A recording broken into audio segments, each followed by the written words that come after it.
حضرت حسین رضی اللہ تعالیٰ عنہ نے ان دنوں میں جو وہاں گزرے ہیں، جتنے بھی کوفی آئے ہوئے تھے نا، اکثر و بیشتر تو کوفے کے لوگ تھے، ان سے کہا کہ میں خود نہیں آیا، تم نے مجھے بلایا تھا، اے فلاں ابن فلاں، کیا تم نے مجھے خط نہیں لکھا تھا کہ آؤ؟ اے فلاں ابن فلاں، کیا تم نے مجھے پیغام نہیں بھیجا تھا کہ یہاں تشریف لائیے؟ اور دیکھو میرے پاس تمہارے خطوط موجود ہیں۔ وہ ایک تھیلا جس میں کہ خطوط ہے وہ بھی لا کے میدان میں رکھ دیا۔ 20 جو ہے خاندان بنی ہاشم میں سے شہید ہوئے ہیں۔ حضرت حسین رضی اللہ تعالیٰ عنہ کا ایک بہت ہی انفنٹ چھوٹا بچہ وہ بھی شہید ہوا، باقی سب مرد، تمام مرد، سوائے ایک حضرت حسین کے بیٹے حضرت علی بن حسین زین العابدین کہلائے بعد میں، وہ بیمار تھے، وہ جنگ میں حصہ نہیں لے سکتے تھے، وہ بچ گئے۔ صرف یہ ہے 10 محرم الحرام اور سن 61 ہجری میں حضور کے نواسے، اور جن کے بارے میں حضور نے فرمایا سیدہ شباب اہل الجنہ، حضرت حسین شہید کر دیے گئے۔ کوفہ چونکہ حضرت حسین کے پاس پیغام آ رہے تھے کوفے سے، چونکہ کوفے کو حضرت علی نے دار الخلافہ بنا لیا تھا، اور وہاں سمجھا جاتا تھا کہ حضرت علی کے ہمدرد اور حضرت شیعان علی جنہیں ہم کہے، ان کے ساتھی ہم خیال یہ لوگ ہیں کثرت کے ساتھ، اور وہاں سے اب خطوط کا تانکا شروع ہو گیا، آپ یہاں آئیے، ہم بےتاب ہیں، آپ کا استقبال کریں گے، آپ کے ہاتھ پر بیعت کریں گے، تاکہ یہ جو قیصر و کسریٰ کی سنت شروع ہو رہی ہے اس کو روکا جا سکے۔ وہ تانتا بندھا ہوا ہے خطوط کا، تو حضرت حسین رضی اللہ تعالیٰ عنہ نے فیصلہ کر لیا کہ میں کوفے جاؤں گا۔ حضرت زبیر روکتے رہ گئے کہ نہیں، کوفیوں پر اعتماد نہ کیجیے، یہ زبانی کلامی ساتھ دیتے ہیں، جب ڈنڈا چلتا ہے تو پھر یہ ہٹ جاتے ہیں میدان سے۔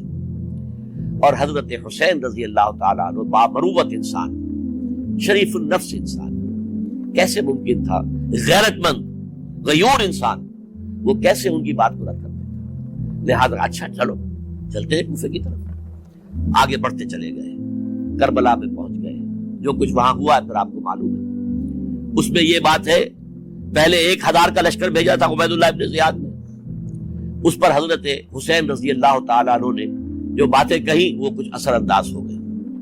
ان کا افسر جو تھا حر بن یزید تمیمی، وہ بعد میں حضرت حسین کا حامی ہو گیا، اور حضرت حسین کے ساتھ ہی اس کو بھی شہادت نصیب ہوئی۔ پھر دوسرے کو بھیجا عمرو ابن سعد۔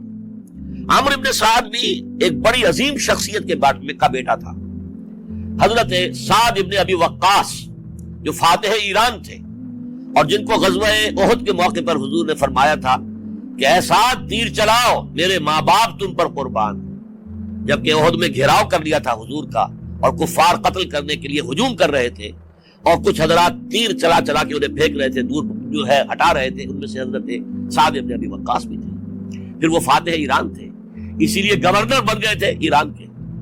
سعد جو ہے ان کا بیٹے، یہ عمرو جو ہے یہ اب ایک بڑے صوبے کا گورنر بھی تھا، اس وقت 4000 آدمی دے کر بھیجا، وہ بھی نرمی کرتا رہا، اس نے کوئی تشدد نہیں کیا، اس کے اندر بہرحال اپنے عظیم باپ کے خون کا کچھ اثر تھا۔ لیکن یہ کہ پھر ابن زیاد کو اطلاع مل گئی کہ عمرو ابن سعد جو ہے وہ تو لے تو لال کر رہا ہے، حملہ نہیں کر رہا، قتل نہیں کر رہا، بلکہ یہ کہ وہ تو اس راستہ بھی دینے کے لیے تیار ہے کہ نہ مدینے کی طرف جائیے اور نہ آپ مکے کی طرف جائیے، نہ کوفے کی طرف جائیے، بلکہ آپ چاہے تو دمشق چلے جائیں، یزید سے اپنا معاملہ کر لیں۔ اس پر ابن زیاد نے پھر وہاں سے خط لکھا ہے، میں نے تمہیں اس کام کے لیے بھیجا تھا، میں نے تمہیں حکم دیا تھا حسین سے میری بیعت لو، یعنی میری بیعت کے ذریعے یزید کی بیعت لو، اور اسے پکڑ کر لا کر میرے سامنے پیش کرو۔ لہذا پھر اس نے ایک بہت خونخوار شخص کو زیادہ فوج دے کر بھیجا ہے، اور وہ جو ہے اس نے آ کر جو ہے شمر نے پھر اس نے فیصلہ کن معاملہ کیا۔ حضرت حسین رضی اللہ تعالیٰ عنہ نے ان دنوں میں جو وہاں گزرے جتنے بھی کوفی آئے ہوئے تھے نا، اکثر و بیشتر تو کوفے کے لوگ تھے، ان سے کہا کہ میں خود نہیں آیا، تم نے مجھے بلایا تھا، اے فلاں ابن فلاں کیا تم نے مجھے خط نہیں لکھا تھا کہ آؤ؟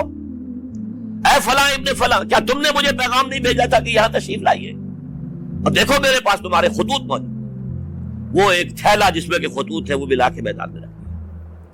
یہ حضرت حسین رضی اللہ تعالیٰ عنہ کی شرافت اور اپنی صاف دلی، کوئی اس کے اندر عیاری نہیں تھی ان کے اندر، معاذ اللہ ثم معاذ اللہ، لیکن یہ کہ اس کا نتیجہ اچھا نہیں نکلا۔ نتیجہ کیا نکلا؟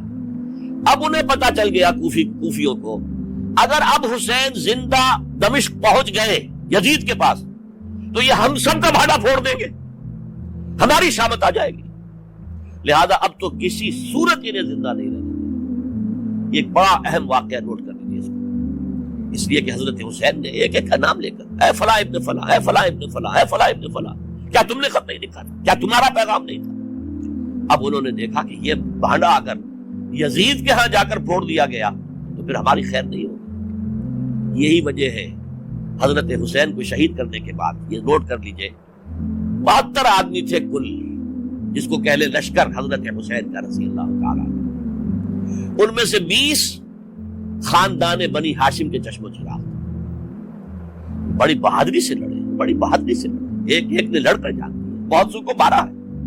یقاتلون فی سبیل اللہ فیقتلون ویقتلون، قتل کر بھی رہے تھے، قتل ہو بھی رہے تھے، ایک ایک کر کے قتل ہو رہے تھے، شہید ہو رہے تھے۔